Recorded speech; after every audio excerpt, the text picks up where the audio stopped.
하나님 말씀은 구약 성경 시편 100편입니다.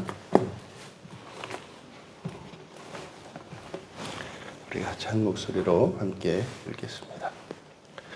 온 땅이여 여호와께 즐거운 찬송을 부를지어다.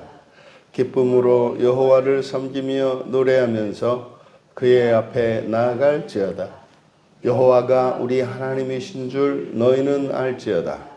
그는 우리를 지으시니요 우리는 그의 것이니 그의 백성이요 그의 기르시는 양이로다.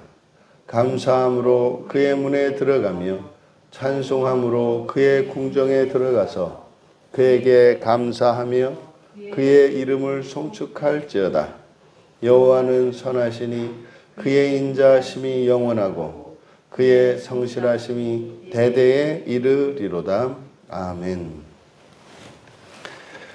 감사의 시라고 하는 표제가 붙어있는 시입니다. 그래서 이 시는 바르게 예배하라 라는 제목으로 시편 100편의 말씀을 나누고자 합니다.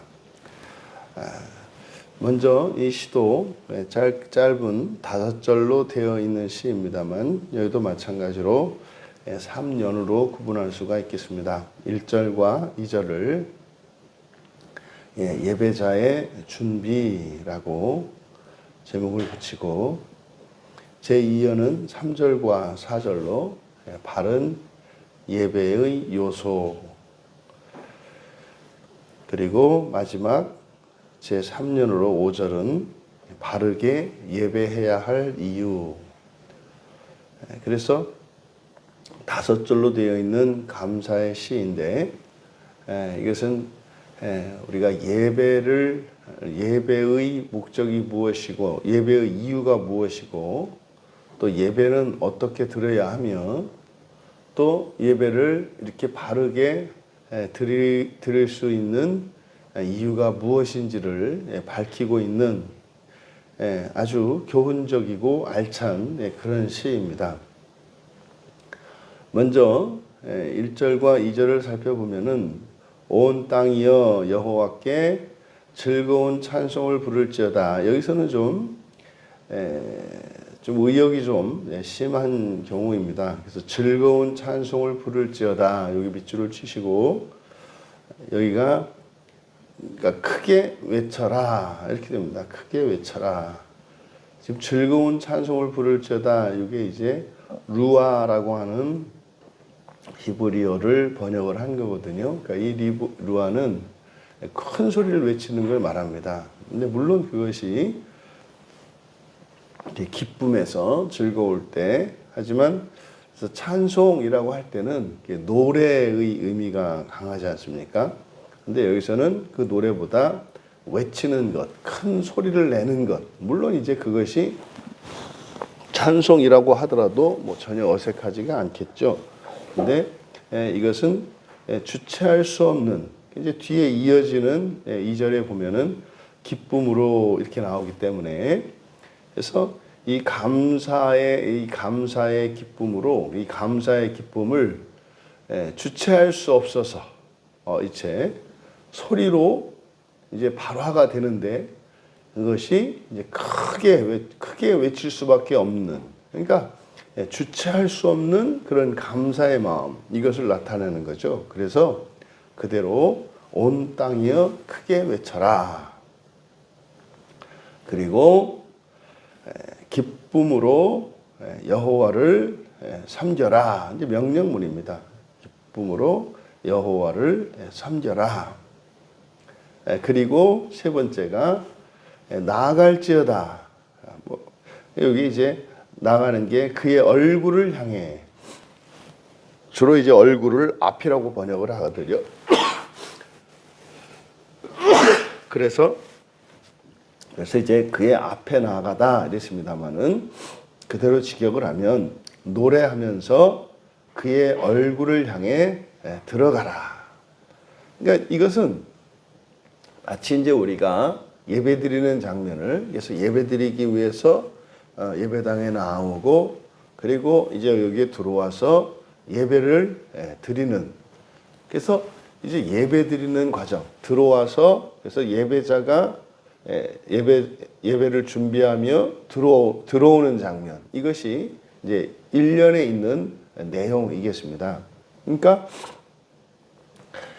온 땅이여 크게 외쳐라 그랬으니까 우리가 예배를 드리기 위하여 나올 때 우리가 준비되어야 되는 그 마음은 이제 온 세상을 향하여 나를 보라는 거죠. 당당하게, 그리고 세상을 향하여 외치는 마음으로. 그러니까 아주 뭐 밝고 힘찬 그런 모습 아니겠습니까? 그런데 그 목적은 여호와를 섬기기 위한 것입니다. 어떻게 해요? 기쁨으로 말이죠. 그 이유는 감사입니다. 그리고 이제 예배당에 들어갈 때 하나님 앞에 예배당에 들어오는 것을 그의 얼굴을 향해 들어간다 그럽니다. 노래하며 그의 얼굴을 향해 들어간다. 그러니까 전혀 두려움 없이 즐거워하며 나아가는 것을 말합니다. 이것이 예배자로서의 준비다. 그러면 이제 그렇게 예배 속으로 들어가면 어떤 일이 있는가? 첫 번째, 알아야 한다는 겁니다. 알아야 한다. 여호와가 무엇을 알아야 되는가? 3절에서 첫째, 여호와가 하나님인 것을, 즉 우리말 성경은 여기 우리라는 말을 추가하고 있습니다만은 이것은 하나님의 존재에 대한 겁니다. 여호와가 하나님이신 것을 알아라. 또 두 번째로 우리를 지으신 것을 알아라. 그러니까 창조주이신 거죠. 창조주이신 것을 알아라. 그리고 우리는 그의 것이며, 그러니까 우리가 그의 소유인 것을 알아라. 그리고 우리가 그의 백성인 것을 알아라. 백성인 것을 알아라. 그리고 우리는 그의 기르시는 양. 그러니까 여기서는 기르시는 이라고 번역이 되어 있는데 이게 미르치트니까 목장입니다. 목장. 그의 목장의 양이다. 그 목장의 양이라고 하는 것은 그의 보호 속에 있는 안전한 양이라는 거죠. 이것을 알라 그랬습니다. 이것이 이제 예배 시간을 통해서 예배 시간에 우리들이 해야 되는 예배의 첫 번째 요소인데 아는 것이라는 거예요. 그 예배를 통해서 우리가 바로 여호와가 하나님이신 것과 우리를 창조하셨다는 것과 우리는 그의 소유라는 것과 우리가 그의 백성이라는 것과 우리가 그의 목장에 있는 양이라고 하는 사실을 아는 것이다 이 말이에요. 그러니까 이것이 사실상 이제 설교자를 통해서 선포되어지는 설교를 통해서 알아야 되는 내용이겠죠. 그리고 두 번째가 속죄에 대한 감사입니다. 지금 4절에 감사함으로 그의 문에 들어가며 이렇게 되어 있지 않습니까? 감사함으로 그의 문에 들어가며, 여기서 감사함으로라고 이제 번역된 것이 토다라는 말인데, 이 토다라고 하는 것은 속죄에 대한 감사입니다. 이것은 이제 제사를 드림으로써 얻는 우리 효과가 속죄이지 않습니까? 그러니까 그때의 감사를 나타내는 것이 토다입니다. 그러니까 예배 속에서 우리가 예배의 두 번째 요소는 바로 속죄에 대한 감사예요. 첫 번째 아는 것, 두 번째 속죄에 대한 감사입니다. 그리고 세 번째로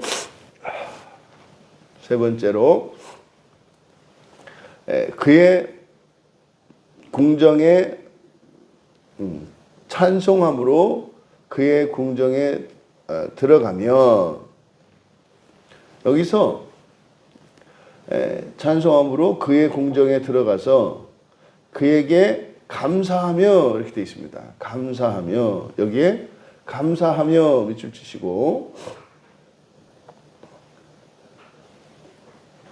여기서 먼저 속죄에 대한 감사를 하고 그리고 찬송함으로 그의 궁정에 들어가는 거니까 찬송하면서 이 궁정은 하체르인데 안뜰, 안마당입니다. 안뜰, 안마당.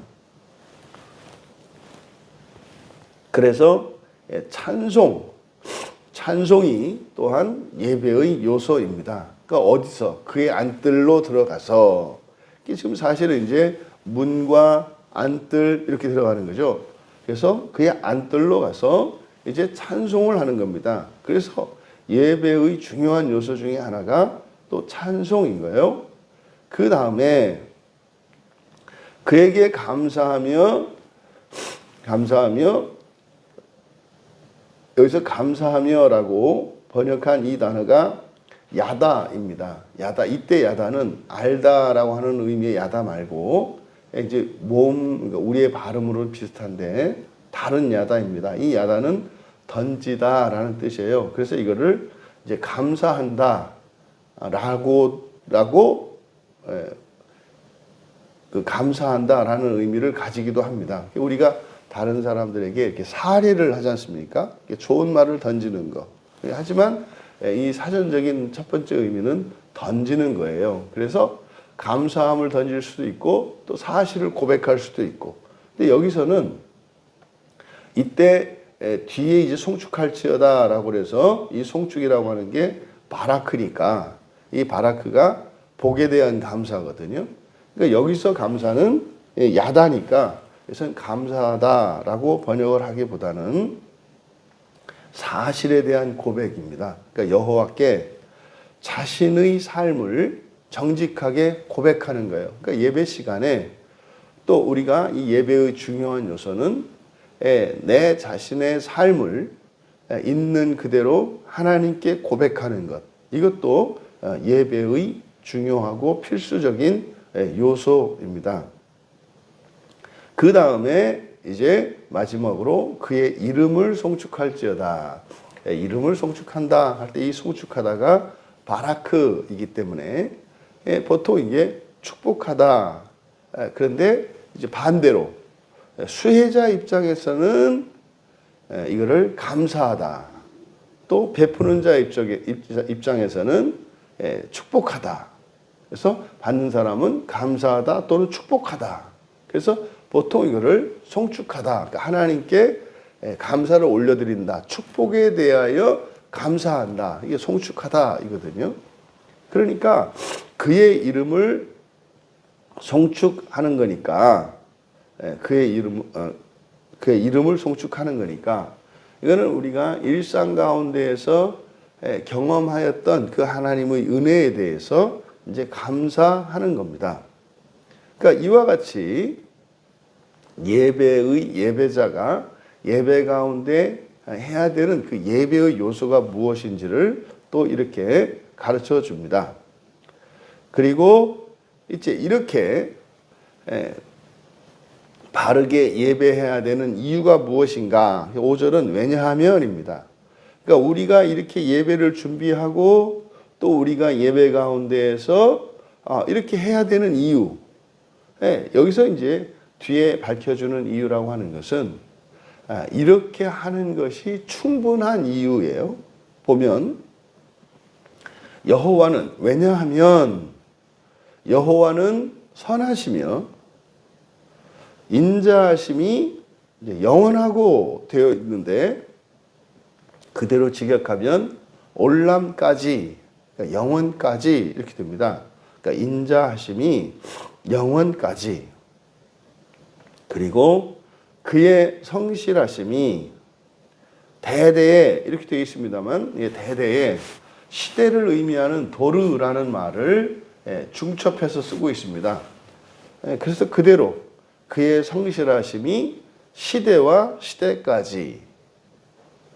그러니까 이렇게 우리가 예배자로서 준비하며 나와 이렇게 예배를 드린다면 충분하다는 거예요. 그러니까 그 이유가 여호와의 성품에 여호와가 어떠한 분이신지를 밝히고 있기 때문에 이 예배를 완성시키고 예배를 온전하게 하는 것은 예배를 받으시는 하나님에 의해서 결정이 되는데, 그 하나님은 어떤 분이시냐? 선한 분이시기 때문이다 이 말이에요. 그러니까 여기에는 우리가 바른 예배의 요소에 대해서 얘기를 했고, 예배자가 어떻게 준비되어야 하는지를 이야기했습니다만, 우리의 준비가 이것으로 충분하고 또 이렇게 예배를 드리면 바른 예배로서 완벽한 예배니까 그 자체로 예배가 완성되는 것이 아니라, 사실은 우리가 아무리 이렇게 잘 준비하고 바르게 예배를 드린다 할지라도 그것이 하나님께는 충분할 수가 없습니다. 근데 예배가 예배되는 이유는 바로 하나님이 선하시기 때문이라는 것이고, 인자하심은 헤세드이지 않습니까? 헤세드니까 언약적 신실함이세요. 그러니까 하나님이 언약을 이루시기 위해 우리를 위하여 마련한 것이 예배이기 때문에 결국 이 예배도 하나님의 언약적 신실함, 다시 말해서 그 하나님이 언약하신 것을 이루기 위해서 하나님이 하실 것이기 때문에 우리 편에서는 이것이 충분한 준비가 되고 바른 예배가 되는 것이다 라고 말합니다. 근데 그 인자하심이 어디까지? 영혼까지. 그러니까 이 영혼까지라고 하는 것은 어떤 이들에게는 생전이 되겠고, 그렇죠? 왜냐하면 죽음을 기준으로 해서 죽음 이전의 인생과 죽음 이후의 인생이 있는데, 죽음 이전까지, 죽음까지의 이 인생으로 우리가 영원에, 다시 말해 하나님의 나라에 들어갈 준비가 되는 사람이 있지 않습니까? 그래서 어떤 사람에게는 죽음까지가 죽음 이후가 영원이 되겠고, 그 사람들은 죽음과 함께 낙원으로 가는 거 아니겠습니까? 그런데 어떤 사람들은 죽음 이전에 인생을 온전히 다 마치지 못하는 경우가 있다 이 말이에요. 이거를 우리가 주일에서 남은 고난 없이 인생을 마쳐야 합니다라고 했지 않습니까? 남은 고난 없이 인생을 마쳐야 된다라고 하는 게 뭐예요? 우리 인생을 되돌아보아 죽는 순간에 말이에요. 죽는 순간에 우리 인생을 되돌아보아서 억울하고 원통하고 후회가 되는, 그리고 원망스러운 그런 일이 없는 것을 말합니다. 그러니까 우리가 몸으로 겪었고 현재 몸으로 겪고 있고 죽기 전까지 우리가 겪게 될 그 어떠한 고난이라 할지라도 그것을 영광스럽고 복된 것이고 감사함으로 그것을 받아들이는 거죠. 이게 인생에 남은 고난이 없다라고 하는 의미입니다. 그러니까 각자 자기의 인생 안에 어떤 사람이든지 간에 만족스럽지 못하고 괴롭고 고통스럽고 아쉬웠던 일들이 있습니다. 근데 그것의 의미가 달라져야 하는 거예요. 이게 남은 고난 없이 인생을 마치는 겁니다. 근데 어떤 사람들은 이렇게 죽기 전까지 인생을 온전히 끝내지 못하는 사람들이 있어요. 그러니까 여전히 남은 고난이 있다 이 말이에요. 그러니까 남은 고난이 뭡니까? 자기 인생이 원한에 사무치는 거죠. 흔히 말해서 한을 품고 죽음을 맞이하는 겁니다. 뭐 한이라는 게 뭐 어마무시하고 이런 것만 한이 아니에요. 자기 인생에 일어났던 모든 크고 작은 불행하고 슬프고 안타깝고 괴로웠던 모든 일들을 말하는 거예요. 그래서 마지막 죽음의 순간에 여러분 우리가 꼭 기억해야 합니다. 정말 이번 스리랑카 선교를 바늘 끝점 하나 없는 충만한 은혜로 제가 요약한다고 그랬잖아요. 그러니까 우리 인생이 그렇게 돼야 되는 거예요. 그래서 마지막 인생을 다 살고 마지막 숨을 딱 내쉴 때, 야, 하나님, 내 인생에 바늘 끝 하나 남김없이 모든 것이 하나님의 은혜였습니다. 이렇게 된다는 거죠. 이렇게 돼야 되는 거예요. 와, 나는 그렇게 그때 힘들고 외롭고 두렵고 불행하다고 생각했는데 꼭 필요한 것이었습니다. 넘치지도 않았고 모자라지도 않았고 딱 맞는 인생이었습니다. 이게 모든 신자들의 그런 고백이기를 제가 바라는 거죠. 그걸 말하는 겁니다. 근데 그게 안 돼요. 그게 안 되면 어떻게 합니까? 그 고난이 남아있는 거다 이 말이야. 그래도 이건 아니었지 않는가 뭐 이런 거. 그러면요 그 부분을 이제 사후에 그걸 해결을 해야 되는데 그걸 지옥이라고 말한다 이 말이에요. 지옥이라고 말한다고요. 그러니까 지옥은 사실상 현재의 삶을 살아가면서 우리들이 겪는 모든 부정적인 이런 것들입니다. 이게 사실은 지옥에 대한 예표들이죠. 그래서 살아생전에 끝내든지 아니면 죽어서라도 끝내신다 이 말이에요. 완성시키신다 이 말이에요. 이게 바로 인자하심이 영원하고 라고 번역된 이 말에 담겨있는 의미예요. 그러니까 하나님이 그렇게 하면 다 끝내주실 거니까. 그 다음 그의 성실하심이 시대와 시대 그랬단 말이에요. 그러니까 이 시대와 시대가 사실은 이것은 앞에 올람에 대한 설명으로 보여요. 저에게는. 그러니까 죽음을 기준으로 해서 죽음 이전의 시대와 죽음 이후의 시대. 그러니까 죽음 이전의 인생과 죽음 이후의 인생. 이것을 나타내는 것 같아요. 그러니까 그의 성실하심이니까. 그러니까 살아있을 때나 우리가 죽고 난 뒤에나 구원을 향한 하나님의 성실하심은 항상 일관된다. 그러니까 반드시 구원을 이루세요. 반드시 구원을 이루세요. 여러분, 그래서 우리는 예배를 잘 준비하고 바르게 예배를 한다면 여러분들은 여러분의 구원에 대해서 걱정하실 필요가 없다는 거예요. 그러면 이 예배가 우리를 구원하시는 하나님의 시간이 되고, 그래서 이 예배를 통해서 우리는 구원을 경험하게 되는 것입니다. 그럼 결국 우리들의 일상의 삶이라고 하는 것은 사실은 이 예배의 요소 중에 고백이 있지 않습니까? 여호와께 자신의 삶을 정직하게 고백하는 거니까. 그러니까 일주일의 삶이 우리가 예배의 예물을 준비하는 시간인 거예요. 하나님과 상관없이 하는 것이 아니라 살았던 모든 것을 들고 하나님 앞에 나아갈 것이기 때문에, 그래서 우리는 결국 우리의 삶이 예배다라고 하는 것을 알 수 있습니다.